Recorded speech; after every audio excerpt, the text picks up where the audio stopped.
بسم اللہ الرحمن الرحیم نحمدہ ونصلی علی رسولہ الکریم اما بعد۔ ہم لوگ پرسکون زندگی چاہتے ہیں، چین ہو، سکون ہو، راحت ہو، جوڑ ہو، عزت ہو، یہ ہر ایک چاہتا ہے۔ تو اللہ بھی چاہتے ہیں کہ ہم تم کو یہ سب دینا چاہتے ہیں۔ تم کو کیا کرنا ہوگا ان چیزوں کے حاصل کرنے کے لیے؟ تو قرآن کی آیت کا ترجمہ یہ ہے، جس شخص نے بھی مومن ہونے کی حالت میں نیک عمل کیا ہوگا، چاہے وہ مرد ہو یا عورت،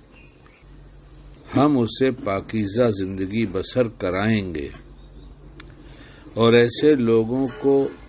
ان کے بہترین اعمال کے مطابق ان کا اجر ضرور عطا کریں گے۔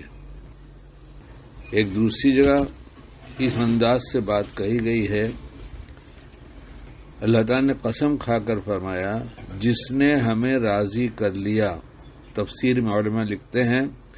جس نے ہمیں راضی کر لیا اسے ہم یقیناً یقیناً یقیناً ہر پریشانی سے نجات دیں گے اور پرسکون زندگی عطا فرمائیں گے۔ حضرت وحیب رحمۃ اللہ علیہ سے منقول ہے کہ اللہ جل جلالہ فرماتے ہیں،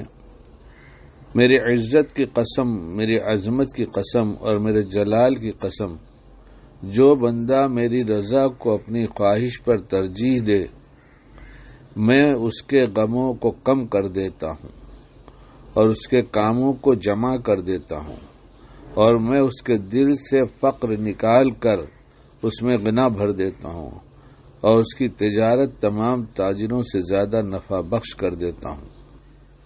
ایک بات تو یہ ہو گئی کہ دینے کے لیے ایسے دیتے ہیں، کس کو؟ جو اللہ کی بات مانتا ہے اور اس کی اپنی خواہشیں، اس کے معاشرے کا رسم و رواج اور اس کی یہاں جو ایسے اعمال ہو رہے ہیں جو اللہ کو ناراض کیے جاتے ہیں، اور اس کی بھی خواہش ہوتی ہے کہ سب کر رہے ہیں اس لیے ہم بھی ایسا کر لیں، تو سوچتا ہے کہ نہیں، اس سے اللہ راضی ہوگا یا ناراض ہوگا۔ تو اس سوچ پر جب اس کا عمل یہاں تک پہنچ جاتا ہے کہ نہیں، میں تو اپنی ساری خواہشیں قربان کر دوں گا مگر میرے اللہ پاک کو میں ناراض نہیں کروں گا، تو پھر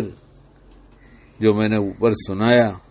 کہ میں اس کے غموں کو کم کر دیتا ہوں اور اس کے کاموں کو جمع کر دیتا ہوں اور میں اس کے دل سے فقر نکال کر اس میں غنا بھر دیتا ہوں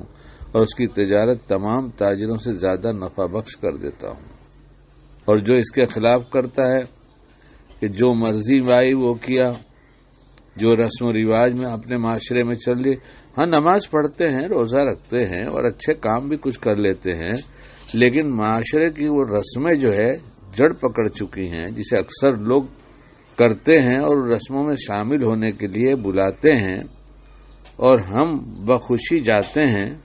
اور یہ سوچ کر جاتے ہیں کہ ہم نہیں جائیں گے تو وہ ناراض ہو جائیں گے۔ تو جو یہ کرے گا کہ اللہ کی پرواہ کیے بغیر اس کے احکام کو توڑتے ہوئے لوگوں کی رضا کے لیے ایسے کاموں کو، اپنی خواہشوں کو، اپنے کاموں میں اپنے خواہشوں پر عمل کرے گا، اس کو آگے فرمایا، اور میری عزت کی قسم، میری عظمت کی قسم اور میرے جلال کی قسم، جو بندہ اپنی خواہش کو میری رضا پر ترجیح دے تو میں اس کے غموں کو زیادہ کر دیتا ہوں اور اس کے امور کو بکھیر دیتا ہوں اور میں اس کے دل سے غنا کو نکال کر اس میں فقر بھر دیتا ہوں، پھر مجھے اس کی کوئی پرواہ نہیں، چاہے وہ جنگل میں ہی ہلاک ہو۔ یہ سب کچھ تو اللہ ہی کے قبضے میں ہے، اللہ کے غیر کے پاس تو کچھ بھی نہیں ہے۔ یہ تو بڑی نادانی ہے کہ ہم ایمان لائیں اور اس کے بعد مخلوق کی خوشی تلاش کرتے رہے کہ لوگ کیسے خوش ہوں گے۔ لوگ تو خوش ہوں گے لیکن دل بے چین ہو جائے گا، نافرمانی لکھی جائے گی، چین سکون نہیں ہوگا، محبت اور بھائی چارہ باقی نہیں رہے گا، گھر گھر میں جھگڑے فساد ہوں گے، روزی زیادہ بھی آئے گی تو کم دکھے گی۔ اللہ تعالیٰ ہمیں صحیح سمجھ عطا فرمائے اور اللہ کی مان کر زندگی گزارنے والا بنائے۔